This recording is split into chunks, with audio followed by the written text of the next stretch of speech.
Mark Nelson is our presenter tonight. His bio says Mark Nelson, CISSP, CSSLP, senior software engineer, is a 40-year IBM veteran, having spent the past 35 plus years in the area of mainframe security. Mark started as a student of electrical engineering at the Polytechnic Institute of New York, now the NYU Tandon School of Engineering, where he discovered the joy of programming on a System 360 Model 65 and quickly switched to computer science. Mark is a co-author of the book Mainframe Security for Security Experts, An Introduction to RACF. Mark was inducted into the Z Exchange Superheroes in 2017 and is an adjunct instructor at Marist College on ZOS security. Mark is the director of the MHV IBM Club Chorus and a private pilot. On that faithful night in July 1969, Mark joined hundreds of millions of people looking toward the sky in amazement. All right. Take it away, Mark. Thank you. Now we'll shift. I haven't done anything yet. Thank you very much for joining me. Looking around, I'm going to say something very inappropriate now. I'm going to say it as a question. How many folks were around when men first took those steps? Yes. Okay. So is there anybody here who believes it didn't happen? I do like that because I did have once, I was doing this chat and I'm really not sure. I just could have smacked them and I think I did. Get out. So I don't have to say that here. So you Mark around? No, younger person. Mark Nelson, I've been in the mainframe world for quite a while. I was 19, when I was in college first year, I started as a comp sci guy, electrical engineer, went comp sci, loved computing, loved mainframes. First machine I ever wrote a piece of software for was an IBM System 360 Model 65. Great environment. I grew up in Queens, New York. That's kind of important because what else happened in 1969 that was almost as cool as taking those first steps on the moon? The Mets. The Mets. Thank you very much. Yes, you got to believe those amazing Mets. So that was a great accomplishment. But I really do believe that getting man to the moon and back again was possibly the greatest technological accomplishment in the history of mankind. We can argue about there might have been some, Salk vaccine, pretty cool. But there was so much involved with making this happen. And I love talking about it. And I love the fact that you guys remember it as much as I do. So yay, let's get on with this. All right. Get the technology to work. There we go. Is it changing? It's gone. Well, that's a change. All right. So it's just a couple of things. We're going to be focusing on the role of the mainframe. There was lots of other computing technology. There was the Apollo guidance computer and the lunar module and the command module. We're not going to talk about that. We're not going to talk about the other ground technologies, the radar, et cetera, et cetera. Amazing stories. I really look forward to the folks who worked on those things to tell their stories. We're not going to talk much about the things that happened afterwards, Skylab and other sort of things, the space shuttle, although I will talk a little bit about the space shuttle because some of the technologies that were used in the Apollo program made their way into the space shuttle program. And a big thank you to the folks over at the IBM Archives, especially a guy named Max Campbell, who loves this stuff as much as I do. Question? You need to share your screen or your slides. Oh, so you guys not seeing anything? The people outside the room are not seeing your slides. Oh, they're not. Okay. So where's our Zoom session? I don't have it. You should, your Zoom session's up somewhere. Uh-huh. Let's pull that up. I'm looking for it. Like this guy here. There we go. Yeah. Now share screen, green button. Oh, look at that. And then pick the right one for the presentation. Yeah. All right. So does it give you a number? Which one is that it is? The one? It's the way it looks. Yeah. That's the one to do. Yeah. All right. Double click on it. And there we go. All right. Do we see it going outbound? Let's see. This is live. So that's okay. Make it full screen and you'll be set. Yeah. Let's see what happens when I do full screen. That's when PowerPoint goes crazy. All right. We just lost 5 minutes. Still good? Yes. We'll leave it in that mode. It's not really showing the screen mode. That's fine. That's fine. By the way, I want interruptions. I want questions. If you ask remote things, I won't see them. So if somebody pops up in the chat, let me know. All right, let's get started with this again. Thank you to Max Campbell. Now, one of the things I think we make as a mistake is, well, how many folks here worked on the mainframe here in Poughkeepsie? Show my hands. Got a couple. Excellent, excellent. We suck when we talk about and how we teach about the mainframe. And I love the mainframe, but I think the word just doesn't get out about exactly what that thing is and exactly how powerful it is. You see a lot of references in mass media. They're almost always wrong, right? So invariably. Oh, no. All right. It's just showing. We're getting it on the main screen. Yeah. All right, so. Yeah, because this is what you're seeing on, this is live Zoom. Okay. So anything you see here is what everybody sees. Yeah, I wasn't paying attention. That's okay. All right, so let's try sharing the other one. Let's see what happens. No, you're sharing the right thing. But it's not advancing. That's what we don't understand. Okay. Maybe just share the whole screen instead of PowerPoint. No, it's sharing the whole screen. Oh, you did. It's sharing that whole screen, not yeah. So let's try share it. Let's stop the share first. Okay, do you see what it is? Stop share, the red Oh, button. the red button. Don't press the red button. Yeah. And now we'll go back to share screen again. And I do not have screen speaker notes. you could try screen one and see what happens there. Again, that's what we should see exactly what you're seeing. Okay, here. so you're seeing the preview one. That's okay. That's not the end of the world. Unless we're seeing it as a second time. There's a way to switch on Listen, I wouldn't waste time on it. As long as we see the pictures. Yeah. So ignore any of the other stuff there. Okay. As I was saying. Okay. Technology. When it works, we love it. And when it doesn't, we drink. All right. When we tell the story of the mainframe, if you talk to folks, they're gonna tell you things. They're gonna talk about things like punched cards, which were invented in 1880 and ruled the earth in terms of a storage medium through the 1970s. So that's a pretty good run, right? They're gonna show tape drives. Those tape drives were the essential technology, and that was invented right here in Poughkeepsie, the vacuum columns. They'll talk about room filling machines. They'll talk about disk drives. That one there in the center bottom, that's a 5 meg disk drive being loaded onto an aircraft for delivery. But that is certainly this part of the story of the mainframe, right? I love when people would put up pictures of things that aren't mainframes and say that they were. This is one of my favorites, right? You've seen, this was around as a meme in the 90s as, oh, this is the home computer of the future as viewed in the 50s. I saw other people talking about this as a mainframe.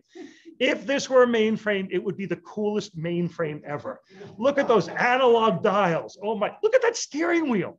Dear God, I was a computer operator. I would love to sit there. Oh, what's that? Insufficient response time? Flip the wheel a little bit. That would have been a cool job. But sadly, that's not really a mainframe. And by the way, it's so bad that in June of this year on Jeopardy, you know, the really, really smart people get asked questions. The category was 9-letter words. If back in the day, IBM made a jumbo machine that was your company's only computer, it was known as this 9-letter type. How many people got it right? 0. I guarantee you, I actually heard thousands of people in Poughkeepsie groaning when this was being broadcast. It's just awful.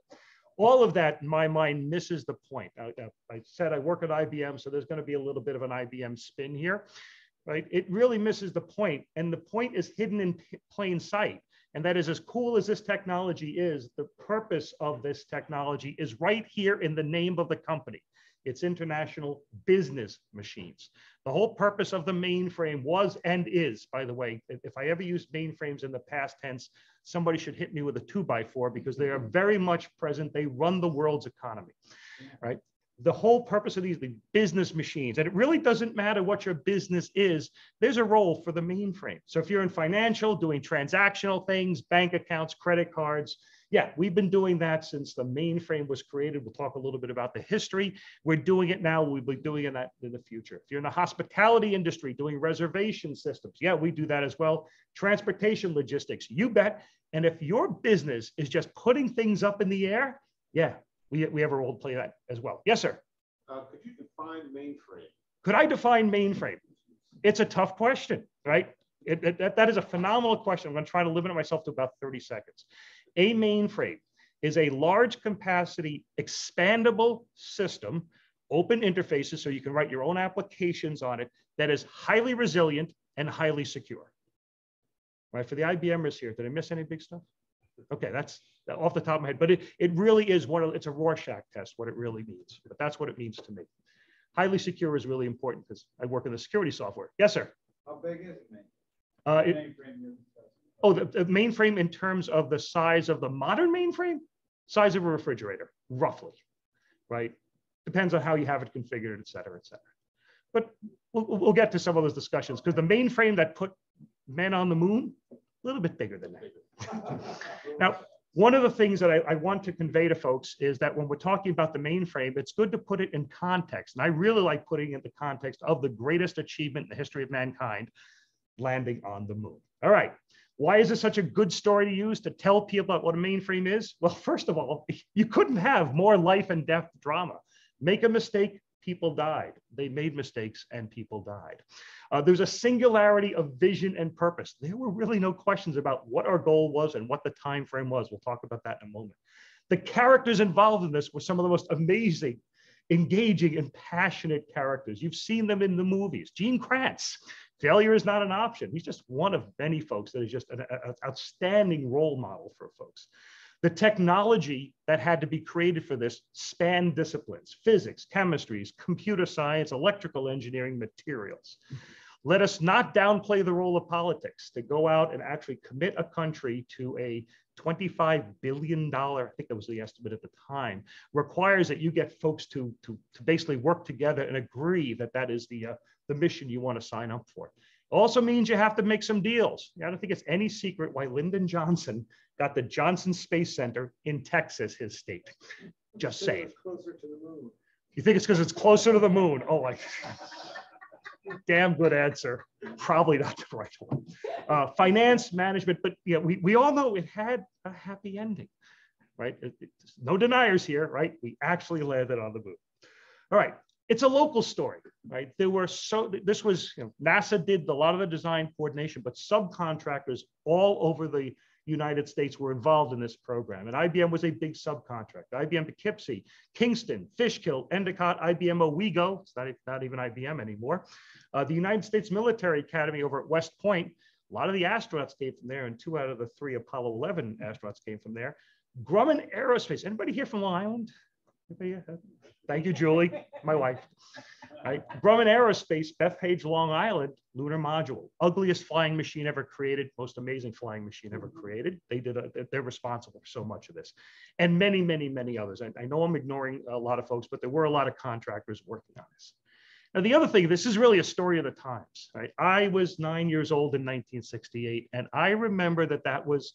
Now, some of my contemporaries now will call that one of the worst years ever. Right? They forget, like, World War I, World War II, right? But it was a pretty horrific year. Think about it. What happened in 1968? We had assassinations. Robert F. Kennedy, Martin Luther King assassinations. We had riots in the streets. So the Vietnam War, we had escalations there. Tet Offensive, I believe, was around there. And at the end of that horrible year, in December of 1968, we see something that in my mind is truly a miracle. That photo, taken from Apollo 8, is now called Earthrise, right? Some people say this helped trigger the environmental movement that started that year, a few years later, that resulted in us having Earth Day now. But we see that I look at that photo and see optimism. I see that we are alone on this very special blue marble in the vast gray nothingness of the universe. And it's time to recognize that and take better care of where we are. So the year really does end on a positive note. And then there's 1969. I mentioned I grew up in Queens. I mentioned I was a Met fan. I mentioned that they won the World Series against amazing odds. But wait, there's more. The Jets, right? The Jets. I know people have grown a little bit now, but in 1969, Broadway Joe Namath guaranteed a victory. There were 14 or 17-point underdogs, and they won the Super Bowl. Doesn't get much better than that. Well, the bets were better than that. We have Woodstock. We have the premiere of Sesame Street. If you're an IBMer, there's something called the Customer Information Control System, CICS. That's 50 years old. The Concorde takes its first flight. And right smack in the middle of the year, in July 1969, 3 humans left the bounds of Earth, went to the moon, and 2 of them took steps on it. That's an absolutely amazing year. Now, why did we go to the moon? And this is, you guys know the reason, but it's useful to explain this to folks. Some people think it started when President John F. Kennedy said, "I believe this nation should commit itself to achieving this goal before this decade is out of landing a man on the moon and returning him safely to Earth." First off, as somebody who worked as a contractor in the in that kind of arena, thank you for making sure that the goal said get there and get back. Because anybody who's worked in those kinds of environments know you look at the specifications, you do exactly what it said and no more. So it said bring them back. That's an important part of it.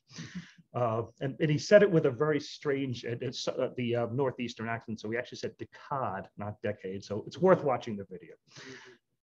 Now, there wasn't, this particular pronouncement from the president wasn't necessarily greeted with the great enthusiasm that we think it is now. There's actually some pushback. So about a year later, he doubles down on this. Rice University says, "We choose to go to the moon in this decade and do the other things, not because they are easy, but because they are hard. The goal will serve to organize and measure the best of our energies and skills. And the challenge is one that we are willing to accept, one we are unwilling to postpone, and one that we intend to win." Wow, that is poetry. That is poetry. So, but was that the beginning? Maybe not.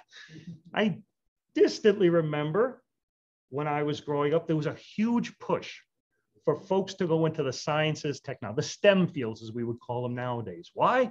Because those Ruskies, oh, they're ahead of us in the space program. But what did they do? Well, in 1957, they launched a satellite, right? The satellite, Sputnik, didn't really do that much, right? It went in orbit. I think it orbited for 3 weeks, and it did the following: beep, beep, beep, beep, which everybody here in the United States translated to, beep, you suck, we're here first, ha ha. Right? But it really, we were taken a bit by surprise that they had advanced their program so far to get to the point of putting something into orbit. Well, that wasn't the only thing. Yuri Gagarin becomes the first human in space, and not just in space, he actually orbits the Earth. That's April of 1961. So, all right, they're there, right? Was that the beginning? Well, perhaps not. At the end of World War II, at a couple of conferences, one in Yalta, one in Potsdam, the plans were being made for the post-World War II world. Some people use phrases like spheres of influence, but what we basically divided the world up into spheres of influence, and it was us against some other people on the other side, the Soviet Union in particular. That's the beginnings of the Cold War, the beginning of distrust, and the beginning of the desire to make sure that you didn't get left behind in this vast uncharted thing called space. So I really think all of these things brought us to the point where we were going to commit a fair amount of money into getting ourselves into the moon. Now, the programs itself that put us to the moon, right? I view them in 4 stages. There's Project Vanguard, Project Mercury, Project Gemini, and Project Apollo. It's probably worth spending a moment or two just talking a little bit about what each of those did. Project Vanguard, simple goal, launch a satellite into space. And it began in possibly the worst of possible ways. Now, the Soviets were very secretive about how they did their space program. We were very open about what we were doing. So we were planning a launch 6th of December, 1957. Vanguard rocket, satellite on top of it. They majestically fire it off, and it rises majestically about 4 feet off the launch pad, wiggles a little bit, collapses back down, and explodes. Videos on YouTube. Take a look at it, right? That is a huge embarrassment for the United States. What I find amazing, that was Explorer 1. Just a month and change later, we launch again, this time on a Juno rocket, 31 January 1958. Great, we've got something in the air. Soviets were there first. So thank you very much. You've come in second in a 2-person race. Let's move on. Project Mercury. Project Mercury's goal, 1 astronaut into orbit, returned to Earth safely. Alan Shepard does the first suborbital flight, 15 minutes. That's in 1961. John Glenn, a little bit later, actually goes orbital on February of 1962. But, remember, Yuri Gagarin had been there first. So again, still not first. Now, the good thing going on now is we're committed now to do the lunar program manned space to the moon. So they decided on the mechanism they were going to use. They knew they were going to have a separable unit that would orbit the moon, then separate, descend, and then climb back up. They knew they were going to go out and take a moonwalk. So the purpose of Gemini was really to get themselves into a place where they would have the technologies to make those things happen. So the first thing they were focusing on, they needed to do extravehicular activity, or EVAs, moonwalks, right? You had to depressurize or put the suit on first, depressurize, exit, do something outside, come back in, repressurize, take the suit off. It seems simple, but a lot of technologies had to be invented to make that happen. Second thing, since we knew once we did the real lunar mission, we were going to separate a spacecraft from another spacecraft, we had to design, test, develop procedures for a docking rendezvous mechanism. And we'd have to control two spacecraft at the same time. Huge, huge responsibility to do. And the third thing we'd have to do is master the art of extended duration, be able to provision that spacecraft with enough air, food, other comestibles that would last for the duration. It's about 3.5 days there, or about 3 days there, 3 days back. So you had to do at least 7 days worth of work. And if you ever want to scare yourself and wonder how amazing these astronauts are, go to any museum that has a Gemini capsule. It's the size of a Yugo, a little bit larger than a Yugo. And imagine being strapped in there next to your best friend for 7 days. I just can't even imagine that. So those were the goals in Project Gemini, to get us to the point where we could actually achieve the goals in Project Apollo. Project Apollo, that's the moon mission, right? So we knew we were going to have 3 astronauts. We know that 2 were going to go to the moon. We knew that 1 was going to continue flying around. Michael Collins, of course, did that role in Apollo 11. I view him as the greatest designated driver ever, right? And he actually wrote a book about being on the dark side of the moon, completely out of communication with all of civilization. And he talked about it being sort of a relaxing and contemplative moment. So anyway, that was the goal. Now the Apollo program starts with a disaster. It starts with Apollo 1. It actually wasn't called Apollo 1. They sort of named it after the disaster. But it was a test, I almost said test launch. It wasn't a test launch. They were simply getting into the Apollo command module, the capsule, and they were running some test procedures, right? They were going through some simulated things they needed to do. They closed the door, and there was a spark. The inside of that was 100% oxygen. A fire rapidly spread, and the 3 astronauts lost their lives. Gus Grissom, Ed White, and Roger Chaffee. They all perished. This is a huge, I don't want to say black mark, but this was huge, right? And there's a famous story told of Gene Kranz. Gene Kranz took the entire, every mission personally. And he got all the controllers into a room and put 2 words on the whiteboard, on the blackboard: tough, competent. He was not going to let something like this happen again.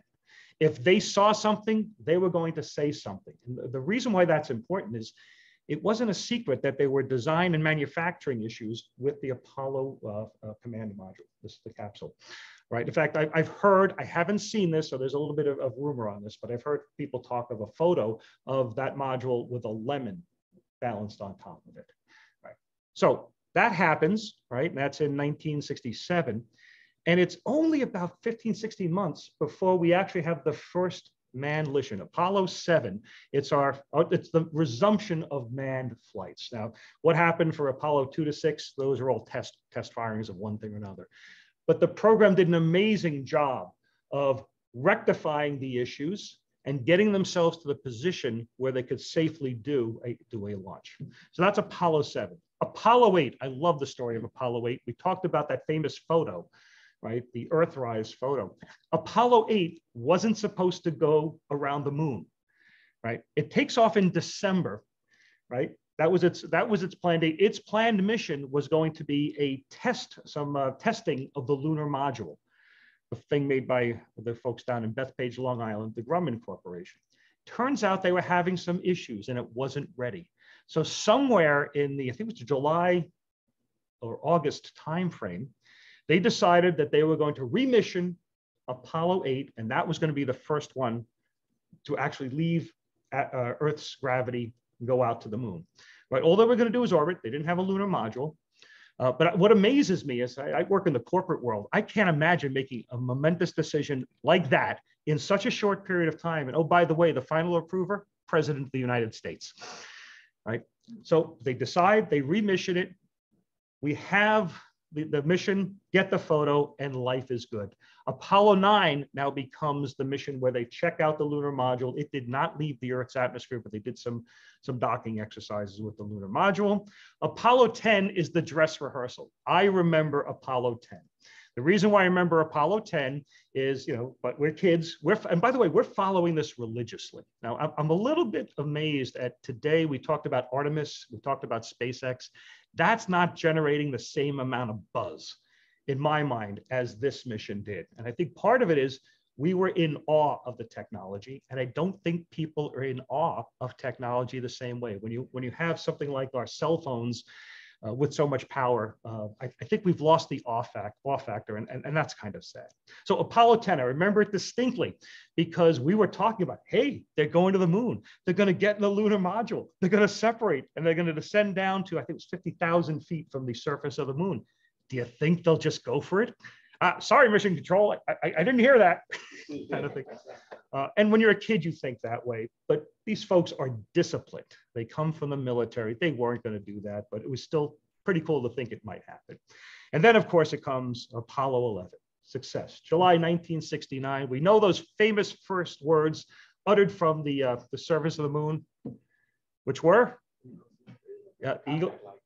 Thank you. Yes. Right. So everyone says, that Neil Armstrong, the Eagle has landed that thing. Contact. Right. Buzz Aldrin makes it very clear. He said the first words. Buzz Aldrin. I said Gene Kranz was one of the interesting characters. Buzz Aldrin is one of my favorites. And one of my favorite Buzz Aldrin stories is there was somebody who was a moon landing denier. Was his name? Bart Sibrel. Bart Sibrel. Thank you. And what did he do to Bart Sibrel? Punched him out. But the cause of that, the cause? No, what was the Bart cause of it? Sibrel approached Aldrin with a Bible and said, swear on this Bible that you stood on the moon. And Buzz clocked him. At which point the Sibrel turns around to his cameraman who's filming it and says, did you get that? And they did. And they said, yes. They played that in court to show that Aldrin had attacked him, and the judge laughed at him and threw him out. Excellent. So for those of you who are online, I hope you heard that. I'm going to summarize it. Not only did he punch him out, he was the perpetrator asked him to swear on a Bible that he had landed on the moon. And his response was five-finger fish sandwich. And he was acquitted, you said, of assault? What's that? He was acquitted? Oh, yeah. The judge superb. Right out. So there is justice. I like it. He was not young either. No. Just amazing characters. All right. Now, we said we're going to talk about mainframes, and I haven't talked much about mainframe other than my 30-second definition. So let's talk a little bit more about the mainframes right now. And if I get close to on time, just keep me apprised. There's no clock in this room. All right. So this thing goes back. Right, the technology we're talking about. Oh, there's one right there. Thank you. Goes back quite a long time. It actually goes back to the days before we had electronic computing. IBM created, in conjunction with Harvard University, something called the ASC, the Automatic Sequence Calculator, or the Harvard Mark I. You can tell who named it that. Completely mechanical device, right? Relays, cogs, switches, and things like that. If you want to see one of these, there's half of one at the Smithsonian Institution, and there's half of one at, of all places, Northeastern University up in Cambridge, up in Boston, Massachusetts, right? But it's a big machine that did just mechanical things. That's what existed prior to what I'll call the electronic mainframe era. The first of the things that I'd call a mainframe is this thing called the Entry Sequence Electronic Calculator, or the SSCC, Selective Sequence Electronic Calculator, SSCC. That was based on this Harvard Mark I, or the IBM ASC, as IBM called it. This was both electromechanical and electronic in design. The electronic piece, right, the thing that did the additions, subtractions, multiplications, and divisions, that was 12,500 vacuum tubes, right? And they could operate at about one millisecond access time. That's actually pretty good. The mechanical side was 21,400 relays with an access time of about 20 milliseconds. So you can see the advantage of vacuum tubes, which aren't all that fast, over something mechanical. It's about 20-1. Now, what was this used for? IBM took this device, put it in 590 Madison Avenue, 57th Street and Madison Avenue in the window and said, you want to use it? Come on down. All you have to do is pay us. $300 an hour if you were commercial, free if you were an educational institution. What's just right up the road on Madison? Columbia University had a great mathematics department, great astronomy department. They took advantage of this and they actually sent folks down and they did calculations of moon, Earth, relative position, stuff like that. Some of those tables, I'm told, were used as part of the planning and execution of the later mission. So that's kind of pretty cool. I like that. And of course, IBM, after having such a not good experience with Harvard, were perfectly happy to sign up with another Ivy League institution. Right, so that's sort of the pre-setup. Let's talk about Project Vanguard. Remember, Project Vanguard, the whole purpose of which is to get a satellite into space. So they started to realize that they needed to have sort of a dedicated computing center. And you asked about mainframes, what define it? I said resiliency. One of the things about resiliency is what do you do if something bad happens to this one? You want to have a backup. So the Vanguard Computer Center started with a system in Washington, D.C., and a backup right here in Poughkeepsie, New York. It took me about 7 years to find out where it was. And finally, the archivist just about 2 months ago told me it's the old IBM Building 701, which is now Lord's High School. That was the backup for Project Vanguard for their data center. And I guarantee you there's not one person at that school who has any knowledge of that. Building 701 was also the birthplace of IBM Research. IBM Research was there for about 6 months before they moved further south. Now, what was in there? There was an IBM 709. We'll talk about that machine in a moment, right? One of those in each location, and it did orbital calculations and tracking of data for satellites. I'll call it lightweight compared to what happens a little later on. So that machine, yes, question. How did they get data back and forth between those two computers? Excellent question. How did they get data back and forth? Telephone lines. One of the things IBM had was a telecommunications device. I have the name of it, but it was relatively simplistic. It was a dedicated telephone line. Excellent question. I wish I had chocolate to give out. That's my usual reward for an excellent question. Say again? The T2 line or something? I don't. I think that's what the telephone company calls it. Well, so the point is that was it a T2? I've heard that term, but later on for other things. So I don't know what they called it. I wouldn't be surprised if it was something very special bid, because there wasn't a lot of this going on. Yeah. So the question is, how much bandwidth? Great question. I have no idea, but I guarantee it ain't much. It ain't much. A trickle. I don't know what the unit of measure is for a trickle. So the machine itself, 709, vacuum tube technology, 180 instructions. To give you an idea, the modern mainframe, the principle of operations, which lists all the instructions and what they do, is about 1,200 pages nowadays. So much simpler technology. It's an improved version of its earlier machine, the 704. That was a scientific computing machine. This was a scientific computing machine, because it turns out back then, you had different computers for scientific versus business applications. And we'll talk a little bit about the impact, what happened with that. There was an introduction of something called the data synchronizer units, right? Data synchronizer says the central processor is doing something. Let's do some IO, but don't bother me. Just tell me when it's done. That's a huge innovation. We call them channels nowadays in the more modern mainframe. How much memory on this thing? 32K words, not meg, not gig, not tera. 32K words, 36-bit words. So I add a few extra bits in there, but it's not much. What could it do? 42,000 is addition, subtractions, 36-bit integer multiplication and division, about 5,000 per second. Now, there's a point on here that says that you actually had an emulator that could make this thing think it was a 704. The reason why that's really important in the modern world is back then you bought a new machine, you rewrote all your applications. Hugely expensive. This is the first time that the industry recognizes you want to be able to take your application on the old machine and bring it to the new machine without having to do modifications to it. And that's one of the things mainframes to this day, it's one of the key characteristics of them. So that takes us, that's Project Vanguard. Now let's move on to Project Mercury, right? Project Mercury, putting a man in the air. Now we have our real-time computer center, Goddard Space Center in Maryland. We've moved up to 3 7090s, and we'll talk about what the 7090 was in a moment. Now we're seeing it consolidating tracking information and providing real-time information to the controlling staff, to the controllers, flight management team, so they can make real-time decisions. That's a huge step forward. I'm going to start talking a little bit here about something called the monitor. We call it the operating system, you know, Windows or iOS or whatever it is. There's a at this time, every computer manufacturer made their own operating system.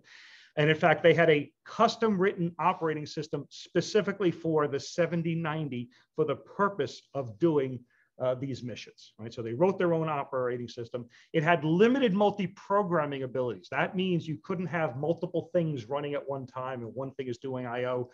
The processor is being used by something else. Very limited in that capability. A few words about the 7090. First off, the name. I heard this as a rumor and I got somebody to confirm it for me. The name of this thing was the 7090. It was the exact same thing as the 709, right? But it was the transistorized version. 709 vacuum tube, 7090 was the transistorized version, otherwise identical. Its original name was the 709T for transistor. 709T, 709T, 7090. That's how it came from. Probably had to clarify that so many times. I got tired of it. That's it. You know, I always thought it was because IBM does everything with 4-type machine codes. No. Yeah. So it's the transistorized version, but just being transistorized, it's much faster. It's about 6 times faster. It is far, far more reliable because what do vacuum tubes do? Burn out, right? They're basically light bulbs with a little filament that are played in them, and they burn out over time. So yeah, that's how it. Half the cost, right? Hey, that's good, but still a monthly rental was about over $500,000 in today's dollars. $63K a month back then. Wow. Everything else about it, memory sizes, et cetera, were the same. So that's a 7090 data processing system. That's about as geeky as it gets. Project Gemini. So now we have a mission where we've got to do the EVAs, right? We also have to control 2 spacecraft at the same time because we're going to be doing some docking maneuvers. We're going to launch a Gemini. We're going to launch another Gemini a couple of days later, and we're going to make them meet in the middle. We're going to have an exchange of astronauts or whatever they exchange back and forth. But you've got to control 2 things. It's basically 2 missions operating simultaneously. That's from an IT technology. That's more than doubling the work that you have to do. So now we have 5 of these 7094s, but they're architected together in a way that you can run them 2 systems for one to run a mission, and then 2 systems you can run another mission, run a simulation. Right? So this gives you the ability to have a partitionable environment. That's pretty novel and pretty huge. And what's the 5th one used for? Well, that's a backup, right? Again, mainframe design is you always plan when something bad can happen. Well, what happens if one system fails? I've got a hot standby ready to come into service in a matter of seconds. Now, we still have a custom written operating system, but we're starting to see something, they sometimes call this COTS, commercial off the shelf. There was an operating system scheduling package that IBM provided called IBSYS, and it was used to take units of work in and hold them for execution and then deliver them back. So they started to use IBSYS as part of their environment. So that's RTC for Project Gemini. A few words on the 7094. The instruction set is all the way up to 274 instructions. Yay! Yeah, it pales in comparison to what we have nowadays. Machine cycle time is about 2 microseconds. That's actually pretty impressive given the time. It's very good and very fast at double precision floating point. That's kind of a mathematical geeky thing, but when you're talking about planning orbits and rendezvous and stuff like that, you need that kind of precision. There was a modified version, shorter cycle time, less cycles for multiplications, and memory interleaving, which is a performance thing. So 7090, fairly advanced system. How many folks saw the movie Hidden Figures? Excellent. Really good movie, right? Read the book, right? The book is got a lot more details about the situation at the time, but that was all about the 7090, 7094 machine. All right, finally, Project Apollo. I love going back and watching the videos for this because there is nothing that stirs the soul more than watching a Saturn V take off. That vehicle, the Saturn V, it's taller than the Statue of Liberty, 363 feet tall, 6.5 million pounds, and 98% of it doesn't make it to orbit. Right, that just keeps blowing my mind. We invested a lot of liquid fuel to get things into orbit, and then a little bit more to get it to the moon. Right, 3-stage design. I think everybody here remembers the basics of this. The first stage made by Boeing, 5 of those gigantic F-1 rockets, only burned for less than 3 minutes, 2 minutes and 41 seconds. And at that point, you'd be 36 nautical miles, 50 miles downrange, 36 nautical miles altitude, and you'll be moving along at the leisurely pace at 7.5 thousand feet per second. I was never a physics major, but there's an awful lot of mass, which required an awful lot of a lot of acceleration to get it into position. That just amazes me. The second stage, right in the middle, North American, 5 J2 rockets, burned for six and a half minutes. Purpose of that was to get it almost into parking orbit as it's going around the Earth. And then the final burn, stage 3, made by Douglas, one of these J2 rockets, burns twice. The first one is to get it into the parking orbit. And then for the lunar missions, it burns to begin TLI, translunar injection. It's the only one that burned twice. Just an absolutely amazing technology. And what amazes me more than anything else, you have 3 manufacturers. You've got Boeing, North American, and Douglas. And they have to get their stuff manufactured so that when they assemble it in that beautiful assembly platform in Florida at the Kennedy Space Center, it actually fits and works. And it did. Absolutely amazing. Absolutely amazing. I referenced the lunar module made by Grumman down in Bethpage as the ugliest flying machine ever. I stand by that statement. I think it's also the most amazing flying machine ever because you couldn't test it in the conditions under which it was going to be deployed.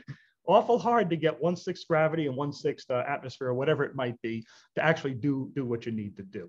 The brilliance of this design, it's not very big, by the way. It stands about 23 feet, 23 by 31 by 31.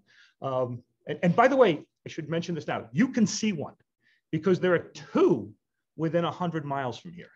They're down at the Cradle of Aviation Museum, Bethpage, Long Island. I don't know if both are on display. What did I say? Cradle of Aviation? Oh, you're right. It's close enough. You're right. It's a Cradle of Aviation is in, can't remember the name, but it's Garden City. Anyway, you can find it. It's Garden City. It's one of those. It's actually an old military field. It's the old Mitchell Field, if I remember correctly. Right. Easy drive, really well worth going down to. Well, they have. How do they have a lunar module if it went to the moon, and it didn't come back? Well, it turns out that Apollo 17 was the last one that flew. 18, 19, and 20 were in various states of manufacture, and the lunar modules for 19 in particular had been created. And as we found out at Apollo 13, I think everybody knows the story of that. Fred Hayes, one of the astronauts on that, I had the honor of meeting him about 3 weeks ago. He was speaking at the Cradle of Aviation, and that's where we found out that the one that they had on display there, they call Fred's, because he was to be the commander of Apollo 19. So that's just absolutely cool. But anyway, go down and check it out. It's absolutely beautiful. Say again, they have the training simulator. They do? The TechWorks in Binghamton. All right, so there's a field trip. We're all going up to TechWorks in Binghamton. Do they let you fly it? I think they were still assembling it. Okay. There are software simulators online for the Apollo guidance computer, which was used both in this and the command module. Full hardware, like it's a large. Oh. Well, you said full hardware and it's large. It ain't very large. No, relatively speaking. The simulator's huge. Yeah. Oh, the simulator would be huge, but even there's not a lot of there's no place to sit. Another example. Anyway, it was flown manually for that final descent, and yes, you can hear the. I love listening to that descent because you hear the controllers. I love these guys because all they're doing is giving status 30 seconds. What does that mean? You have 30 seconds of fuel left, right? It just, the communication's absolutely astounding.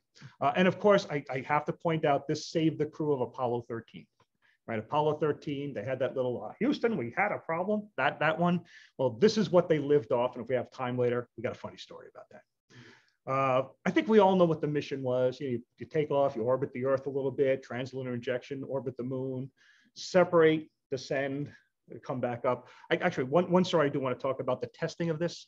Right, so it's a 2-stage design, right? The whole unit lands on the moon, and then the top part, the ascent stage, has to blast off. And it's, I believe it's a solid rocket booster, right? But you know, the top piece and the bottom piece are connected by cables. So you're an engineer. How are you going to disconnect them? Well, I could create a quick disconnect, beep, beep, beep, or you could create a gigantic scythe, which on command just slices right through it. It had better work. And I remember seeing an interview with one of the astronauts. That was one of their fears. You know, they couldn't really test this under realistic conditions. It worked flawlessly. All right, now let's talk a little bit back to the mainframes, the RTCC, the Real-Time Computing Center, Project Apollo. They moved from the 7094 to the IBM System 360. And this is sometimes called the modern mainframe, or the birth of the modern mainframe. A couple of things that were very cool about all of the System 360s. First, I said earlier, if you were doing scientific work, you had a scientific computer. If you were doing commercial work, you had a commercial computer, right? So you couldn't share applications between the two. IBM System 360 had a unified architecture, which could run both commercial and scientific work. That's cool. Second thing, when IBM announced the System 360, they announced a series of systems. I think it was 5 originally. And the idea was if you bought one and then decided you needed more processing power, you could simply get the next one, and there was guaranteed upward compatibility. You could take your application and move it to the next machine without having to rewrite it, recompile it. Right. That, by the way, is true today. You could have written an application in 1964 on the first version of this thing. It will still run today. Try that on Windows. You're lucky if you get a release compatibility. But to this day, that's absolutely a huge thing. All right, so the System 360, and in particular, the Model 75, we'll talk about that in a moment. That was actually the top of the line at the time. What is it responsible for? Well, it's a lot more than in prior missions. Launch systems, management of telemetry data. We're going to talk about that. And I'll preview it by saying all those TV screens that you see in mission control, all controlled by one of these systems, right? Orbit computation, trajectory of determination, mission planning, and most importantly, reentry. Yes, when they had to do the emergency calculations for Apollo 13 to redo the reentry calculations, done on these systems. Now that's all hardware. Let's talk a little bit about the software. Rockwell, Caterpillar, and IBM realized that if we're going out and building this complex Saturn V rocket, which had well over 2 million parts, we had better create some software to track all of these parts. And it's not just the tracking of the parts themselves, it's the delivery system for them as well. And what they create is something called IMS, Information Management System, right? It debuts in 1968, so I don't get to celebrate that about the history of 1969. That is in use today still for companies that need high volume, high performance transactional kinds of things, right? The other thing that they do is we're now moving into an operating system, the Apollo Real-Time Operating System, which is not completely custom written. It's actually a modified version of the operating system that IBM was shipping with the IBM System 360s, an operating system called OS 360. So I would say this is the first time we see a commercial, almost off-the-shelf operating system being used for the manned space program. And it was being used to support pretty much all of those ground activities that I mentioned a moment ago. You know what? Yes.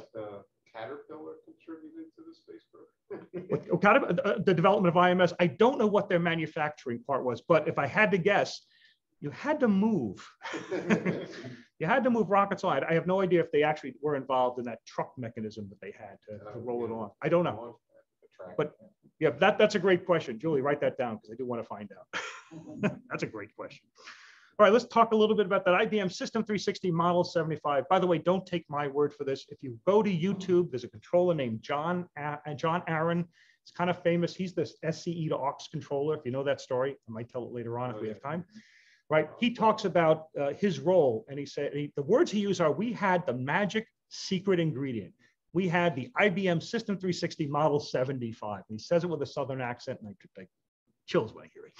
Right. The machine itself, it is the first. Remember I said they had multiple systems in that line when we announced it. Least powerful, more powerful, more powerful. 75 was the most powerful. It was the first hardwired.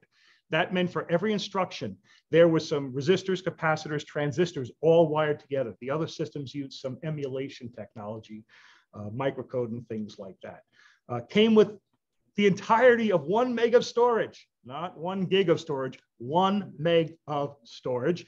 We'll talk about the cycle time, I think, in a few moments. Purchase price, wow, leisurely $2.5 to $3.5 million, or roughly about $25 million in today's, right? Companies would pay that kind of money for that kind of processing power. Now, I want to talk about the operating system. If I get too geeky, somebody throw something at me. But I work in the operating system world, right? This operating system, OS 360, which was adapted for the purpose of running that real-time computing center, right, is still in use today. It's gone through some renamings, MVS, SVS, MVS, OS 390, and now it's something called ZOS. But the lineage of that goes straight back to OS 360, right? So what they did, is the operating system did support that thing I talked earlier about multi-programming, the ability to have multiple things running in execution at the same time. But they had to create I can't say it's the first modern interactive system, because there were other systems, Multics from General Electric. Yes, General Electric used to be a computer company. There were a couple of other ones that had real-time interactive things, but they were able to adapt OS 360 and make it a real-time environment by leveraging the hardware that they had available to them. So one of the things the hardware gives you is the ability to have 15 different things in execution, right? Each of which has they call it a storage key. It's not a cryptographic key, but it's just a way of uniquely identifying those 15 things. So one can't step on the storage of another. So if one program has an error, it doesn't affect anybody else. So they created we'd call them now a server environment with 15 servers, one dedicated for processing telemetry, one dedicated for the purpose of sending updates to the consoles, right? But they adapted that technology to make that kind of real-time environment, to make it work with the reliability that they needed to have. They needed to have a higher resolution clock. You can imagine why they need to do that. All of those devices in mission control were all connected through a 2701 control unit to this mainframe. And they realized they couldn't have any kind of, it's very hard to program I/O. So they created a middle level set of stuff that the best analogy I can use for you is they invented something like HTML, right? For the purpose of sending graphic information to a display device, right? This is well before we have GML and all that stuff. I can't remember what they called it, but they had a cute name for it. They realized that 1 meg of storage wasn't enough. So there was something called the large core storage, 4 meg of additional storage that had the ability of taking programs from disk, putting them into that so that when they needed them, they could fetch them much quicker, because reading from memory is about 3 orders of magnitude, or about 1,000 times faster than reading from a disk drive. Because you read to a disk drive, well, you got to wait for the disk to spin around to come to the place, and all that kind of stuff. The ability to fail over to that backup processor, it's still at five system arrangement. They could do that in about 10 seconds.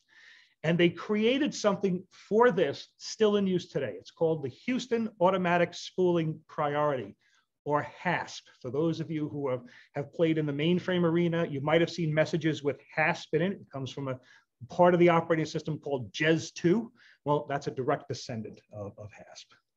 Amazing stuff. Yes, sir. That was a single processor computer, right? Yes, that was a single process. Later on, there were, those 15 processes were time sliced. Yes, those 15 processes. Excellent point. Yes, that was a time slicing mechanism, right? So they had to have the control program recognize when a processor had enough time, right, or it had its fill from the trough. It needed to be interrupted so something else could be given work. Yes, classic computing problem. Thank you. Yes. All right, this is the classic console room control. You've seen it a million times. I strongly encourage you, go down to the Johnson Space Center. Get there early enough so you can take the tour of the renovated version of this. And one of the things they do in that tour is they take you through the last 10 or so minutes. They edit stuff out, but you will be listening to the voices. You'll be seeing the exact same videos that the controllers saw. And if your pulse doesn't quicken, you're dead. It's just absolutely amazing. All right, now there's another piece of technology I absolutely love. It's not a mainframe, but it was designed with the kind of reliability we see in mainframes, and that is the Saturn Instrumentation Unit, right? Had the same characteristics for reliability. You'll see this, right? If you've ever seen the video where the third stage disengages and you see that ring going off with flames, that's this guy. This was built by IBM Huntsville, Alabama, with processors made in upstate New York by IBM Owego. It was responsible for the trajectory and the operation of that Saturn V from about 9 seconds before liftoff, i.e. engine ignition, to the point where it went into the parking orbit. Right? Now, the Soviets had a different process. I believe the Soviets would actually have telemetry going back and forth. No, we programmed in everything we need to have into that instrumentation unit, about 23 feet around in diameter, if I remember correctly. And you hit the button and boom, it controls everything for all that time to get into the parking orbit, from probably around 10 minutes. That's pretty impressive. And it proved its mettle with Apollo 12. Apollo 12, not a great day for a liftoff. There are showers off in the distance, rain going around, thunderstorms downrange. But they decided going forward with the liftoff, right? So liftoff starts, the Saturn V rises from the launch pad, gets that 2-degree tilt, starts taking off. And suddenly they realize something, well, they probably might have wanted to think about before, but that plume of smoke, which is a lot of it is water vapor, is a really good electrical conduit. And Apollo 12 is struck by lightning. And every piece of telemetry coming out of that goes dead. Watch the videos out on YouTube. You can see the look of shock on the controllers. They can't believe what they're seeing. They have no data. They don't have data to make decisions like, do we continue with the mission or do we abort the mission? Now, aborting the mission, after Apollo 1, they went through a lot of design to come up with abort mechanism so that that little tower on top, right, that could be used to separate the astronauts and take them safely away from the exploding mess underneath them, right? They didn't want to do that. They had, I'm guessing, minute, 90 seconds to make a decision. What do you do in that case? Well, that gentleman I mentioned earlier, John Aaron, controller, he remembers something. He remembers a simulation that he had done a year, maybe 18 months before. We had seen the exact same thing happen. Most importantly, he remembered what to do. The designers of that command module had actually planned for this. And there was a switch. If only somebody remembered what that switch was. He remembered, SCE to aux. So he picks up and he tells the flight director, tell him SCE to aux. What? Sierra Charlie Echo, Alpha Uniform X-ray. Okay, so no one talks to the astronauts except the fellow astronaut, right? So they talk to the astronaut who's managing communication and say, hey, tell him SCE to aux. What? Sierra Charlie Alpha Uniform. Okay, they radio it up and the astronauts go, oh yeah, I got that. Reaches back over, beep. Communications is now restored. SCE, signaling conditioning equipment to auxiliary. What that said was, if for some reason the data that is coming in isn't properly conditioned, instead of seeing whatever the expected volt ranges are, you see less than that, something is better than nothing, right? That recollection and that design saved that mission. So look for the videos. If you just Google on YouTube or search YouTube SCE to aux, there are a lot of videos about that. And I love that story so much that my daughters went out and actually got me a true replica of the SCE to aux switch. And if I'm tired at night, I sometimes sit there just flipping it. It's kind of pathetic, actually. All right, so all of this, we know what happens, right? We land on the moon, 16th of July, yay! We launch on the 16th of July, we come back on the 24th, we actually get on the moon. We're not there for very long, about 2.5 hours. We pick up 45 pounds of rocks and back home we come. This activity is watched by approximately 20% of the people alive at the time. That absolutely amazes me. I was one of them. I was at summer camp. I remember they dragged us out to a grainy black and white TV. We watched this, and even at the tender age of 10, realized, wow, this is pretty cool. This is something really special. And I have a recollection of sometime after that, going outside, just looking at the moon, probably as you guys do rather often, in a little bit of awe, saying, wow, we figured out how to get there and get back. That's awesome. So Apollo 11 wasn't the last of these missions, right? We had 6 additional Apollo missions. We got 10 people on the moon, 10 more people on the moon. We had the Apollo-Soyuz joint mechanism where we flew an Apollo, they flew one of theirs, they met in space.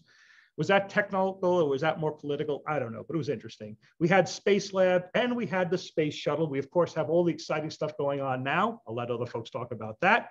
I do want to talk a little bit about the Space Shuttle because this has ties to the mainframe, has ties to things made right here in Poughkeepsie, has ties made to something that I work on.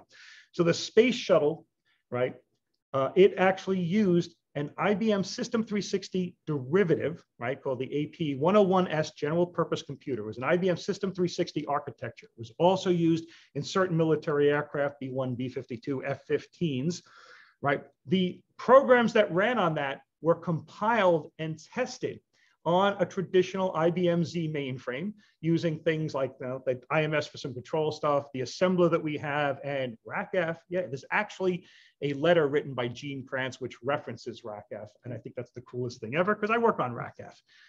There was a presentation a few years ago talking about all this technology. If everybody wants it, I'll see if I can get you a copy. It was from Share, 2007, a while back. So this thing we call a mainframe, whatever happened to it? Nothing, it's gone. No, that's a lie.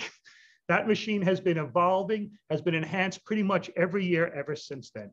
I listed all the machine types there. The latest one is the IBM Z16, does cryptography like you wouldn't believe, does data compression, built-in analytics. It's absolutely amazing. It's amazing how far we went. From almost 200 processors instead of 1 here. Say again? And how many processors are in there? It's almost 200. It's almost 200. I would argue it's actually more than that. That machine comes general purpose. General purpose. That machine has 200 general purpose processors, and you can link 32 of them together. I'm not even going to try to do that math to get a consolidated Plex with all of that. But that doesn't include all of the I/O ones, and I think there's about 800 more of those. It's an absolutely amazing machine. And it's about the size of a refrigerator, probably a Sub-Zero, big refrigerator, right? And while we never got an operating mainframe on the moon, 37 IBMers had their names etched on something that was taken up on Apollo 15 and left on the moon in recognition of their efforts in the lunar program. It wasn't just IBM. I think there were 400 names altogether from all the other contractors.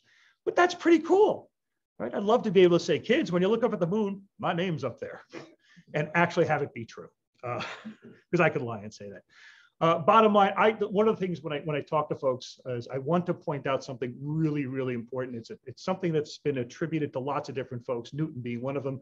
If I have been able to see farther, it's because we can stand on the shoulders of giants. In the space industry, we stood on the shoulders of giants. In the computing industry, we stand on the shoulders of giants. We should never lose our appreciation for that. And I think that that is the role of mainframes in the moon. Questions? Oh, thank you. Only a minute over. My apologies for going over. That's it? I have a comment. Yes, sir. I was with a group of people, some teachers, and one of the teachers, she taught like middle school age kids. And she said, she did a survey of a class, 3/4 of the kids in the class recently do not believe we went to the moon. We couldn't have had that kind of technology. Wait a second. Let me get this straight. A recent survey of a teacher to her students of what ages? She surveyed the kids in the class. About how old were they? Not middle school. Middle school. And they said 3/4 of them. 3/4 said we Did not believe we went to the moon. did not believe we landed. We went to the moon. We couldn't have had that technology. Because we couldn't have had that technology. We're doomed. We're absolutely doomed. You'll never guess. No, he guessed. Wait, where did they get? Finish the comment. They believe the YouTube videos, basically. Because they believe the YouTube videos. The internet. There are people out there saying we didn't go because we didn't have the. That's all right. Yeah. Oh, yeah. Oh, yeah. We have, ladies and gentlemen, we have a mission. We deal with we need to make sure they get the message that it's not so much the technology that you have, it's what you do with it. And I will humorously point out to folks that this little iPhone 7S, yeah, I know it's old, which I bought reconditioned for $700, has more memory, more processing power, and more bandwidth than existed on planet Earth by 3 to 4 orders of magnitude, right? And you have better phones than I do. And what are you doing? Oh yeah, Angry Birds and cat videos. What did we do? We put men on the moon. Of course, then they'll say I'm a generationist and they'll yell at me. That's okay. All right, thank you. Good point. Other questions? And then turn it back to you. All right, good. Thanks, guys. And thank you guys on web. Thank you.